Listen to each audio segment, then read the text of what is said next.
Hi, in this video, I'm going to show you how to look at the automation rules in ConvertKit. The beauty of ConvertKit is its automation and so many rules that you can create. So let's get started with this. So log into a ConvertKit account and click on automations. Once you click on automations, you will come to the automations tab and you can click on rules. Once you click on rules, if you have not created any other rules in past, this is what you will see. Let's get started by creating a new rule. So click on add rule. When you click on add rule, you can define what is a trigger and what is an action, which means what is something that need to happen so that you can do something based on that. So let's say these are different options. Whether if someone subscribes to a sequence, when they're added to a sequence, what do you want to happen? If someone subscribes to a form, if they complete a sequence, click a link, if a tag is added, if a tag is removed or purchase a product. So you can, based on these triggers, you can do something like here. You can again subscribe them to a new sequence, or you can unsubscribe from a sequence. You can subscribe them to a form or unsubscribe from a form. You can add a tag, remove a tag, or you can also set a custom field. One of the most common use that I use for automation rules is this click a link, which is called a link trigger. So what happens is I'm tracking in my emails. If someone clicks on a link, I know that they are interested in that particular product, course, ebook, whatever that may be. So I'm gonna try to create a quick link. So let's say here I'm gonna create saying that it's my course. Okay, you can do whatever you want, and it's the good thing is when you're writing emails, at that time you can add these link triggers into your broadcast, in your sequences, or any kind of email that you send. And then you can add a destination URL. So this could be any link that they will be taken to when they click on that particular link.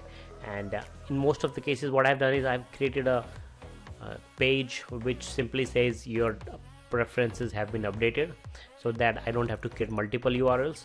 I just use that URL and create multiple link triggers.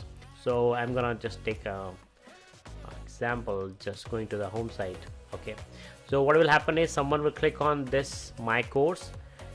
I want to add a tag, so you can click on add a tag. If you already have a list of tags, you can use that. In this, I'm going to create a new tag. You can also do that, create a new tag, and let's say I'm gonna say test. I'm gonna simply say interested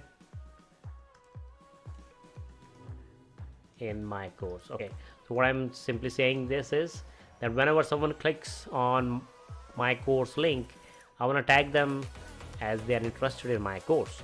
Okay, so this will happen. So I'm gonna save it. So once you save it, this is how your rules will look like now.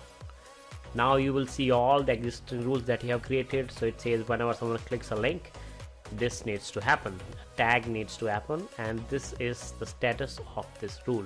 So this rule is enabled now. Going forward, in any of the emails, if someone is going to click on this link trigger, they will add this tag. If these rules do not work for past actions, if you already had the link in your previous broadcast or previous emails, this rule is not going to work. This rule will only work after you create and enable it. So let's do one more thing. So what I'm going to do is I clicked on that rule, and this is how it looks like. This is a trigger, this is action. You can also look at the history of the rule. So whenever a rule is triggered, you will see the history. So I'll give an example that if multiple people clicks on the link, let's say user 1 clicked on the link, they will be added a tag, and you will see that rule was triggered for this user and the tag was added. So that way you can see how many times the rule has been triggered. You can add multiple actions or multiple triggers. So let's try to add one more action. So what I want to do is, in this case, when someone is clicking a link, they will be added this interested in my course. One more thing I want to do is I want to add them to a sequence. Okay, subscribe to a sequence, and that sequence you have to go ahead and create it first, but that sequence could be like I want to warm them up for this new course. Maybe I want to send them sequence of emails educating them about that particular topic, and finally pitch them my product. So from there you can select a sequence, let's say welcome sequence. So I'm gonna select the welcome sequence or warm-up sequence for that course, and you can do that. So what will happen is, if someone clicks on that link, not just they will be added the tag, but they will also be subscribed to a sequence, right? And both the rules are enabled now. So click on this. Let's try something else as well. So what I'm gonna do is, we'll go back to all rules and I'm going to add a new rule.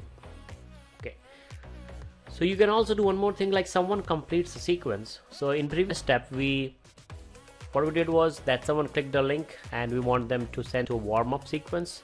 Let's say they finish the whole warm-up sequence. So let's say completes the sequence.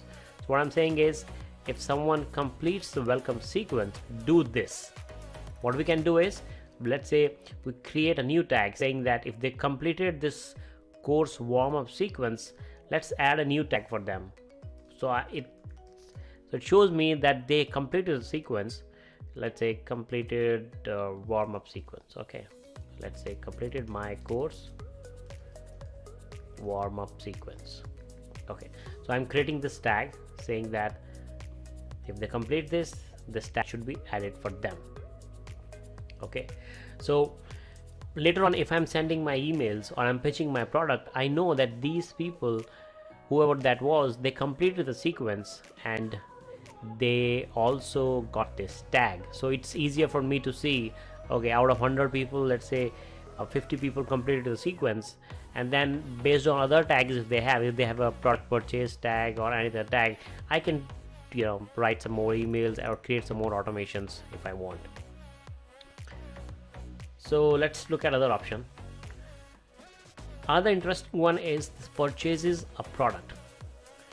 So in this case, what you can do is, if you have a product enabled either in ConvertKit or you have integrated with your online courses, I use it for Teachable. So what I've done is, I click on this purchases a product. It shows me whatever integration I have. In this case, in my another account, it shows that I'm connected to Teachable, and when I'm connected to Teachable, it shows me the list of my courses. So what I'm doing is, whenever someone buys my online course on Teachable School, I'm simply adding a new tag for them.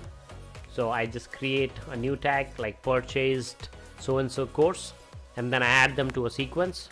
So whenever I have a product, I create a new, I just set up this rule once, and every time someone buys a product, they added a new tag. They also added a student warm-up sequence in which they complete the welcome student sequence, and after that I can send them to another feedback sequence in which I'll ask them for a feedback, or if there is any other product or online course that may be the next step for them, I can include them into that sequence. So now after they completed their first product sequence, I'm just adding them to another sequence.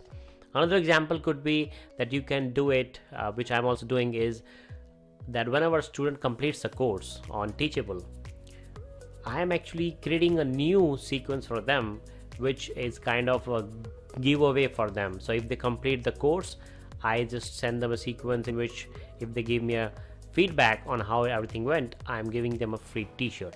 So that is some of the examples that you can use.